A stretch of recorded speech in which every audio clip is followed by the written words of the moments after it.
Саламатсыздар, урматтуу телекөрүүчүлөр жана радио угармандар. Биз республикалык штаттын пресс борборунда брифинг баштап жатабыз.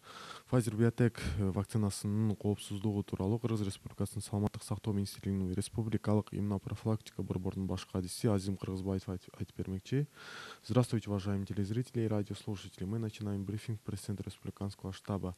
По вопросам безопасности вакцины Pfizer Biotech расскажет главный специалист Республиканского центра иммунопрофилактики Министерства здравоохранения Кыргызской Республики Азим Кыргызбаев. Вам слово. Саламатсыздар, урматтуу телекөрүүчүлөр. Үстүбүздөгү жылдын 27 октябрь айында өлкөбүзгө Pfizer вакцинасы келип түштү. Pfizer вакцинасы -80 градуста сакталгандыгы үчүн Саламаттык сактоо министрлиги тарабынан жыл башынан тарта дайрыктарды көрүп келдик. Аталган вакцинаны тосуп алуу жана таркатуу үчүн бүткүл дүйнөлүк саламаттык сактоо уюму жана ЮНИСЕФ тарабынан атайын инструмент берилип, биз ошол инструмент аркылуу өлкөбүздө муздаткыч чынжырынын натыйжалуулугун жана аларды жабдуулардын баардыгын эсептеп чыгып, кайсыл облуска, кайсыл эмдөө пункттарына канча жабдуулар керектигин эсептеп чыктык. Жетишпеген жерлерге биз атайын буйрутмаларды бердик.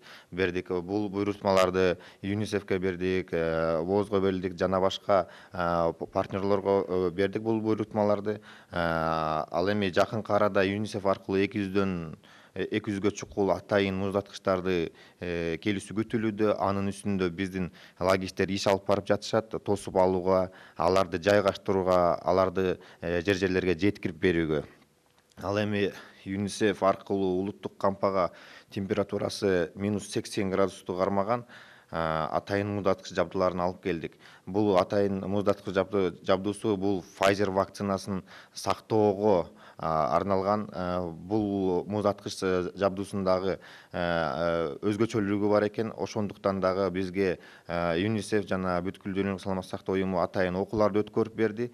Бул окууларда бизде улуттук складтын заведующий деп коебуз, ошолор жана калган медициналык кызматкерлер окуудан өткөрүлүп, эмнеге деген кезде бул Pfizer вакцинасы келип түшкөндөн кийин атайын софтбокстон алып чыгып туруп муздаткыч жабдуусуна салгандын убакыты бар экен. Ошол убактындагы биз атайын тренинг кылып, улам сайын муну кайталоо жолу менен 1 жума бою биз бунун үстүндө иш алып бардык.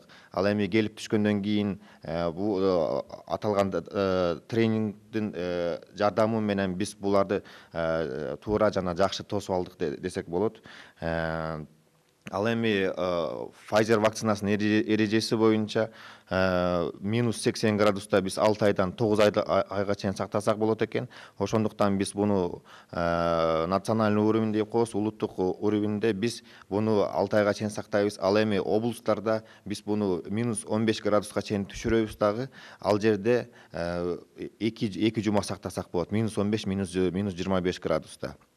-25 градуста 2 жума сактагандан кийин биз аларды бул Pfizer вакцинасын +2ден +8ге чейин градуста 31 күн сактасак болот. Ошондо эгерде биз улуттук уровеньден ылык уровеньдерге түшүргөн кезде биз бул вакцинаны 6 жума сактап эмдөөнү улантсак болот.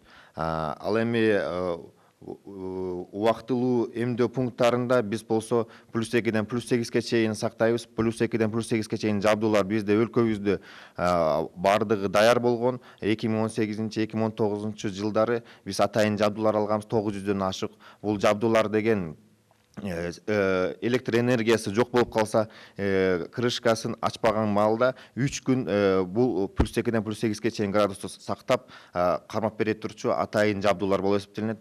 Бул Pfizer вакцинасын азыркы учурда Бишкек шаарында, Чүй облусунда, Ош облусунда жана башка жер шарларда биз ушул атайын жабдууларга салып сактап эмдөөлөрдү баштадык. Бул Pfizer вакцинасы 2 ирет сайылат. Биринчи дозаны алгандан соң экинчи дозаны 21 күн же 28 күндөн кийин алсак болот. Pfizer вакцинасынын натыйжалуулугу эми баарыбызга эле маалымдуу, 95%дан жогорку пайызды берип жатат. Ошондуктан эми айтарым, бул вакцинадан баш тартпай эмдеп алыңыздар суранабыз. Неге деген кезде, эгерде биз вакцинадан баш тартчу болсок, бул вирус мутацияга айланып кетет. Мутацияга айланып кеткенден кийин бир да вакцина жардам бербей калышы мүмкүн. Азыркы учурда чыгып жаткан эмдеп алыңыздарды суранабыз. Саламатсыздарбы.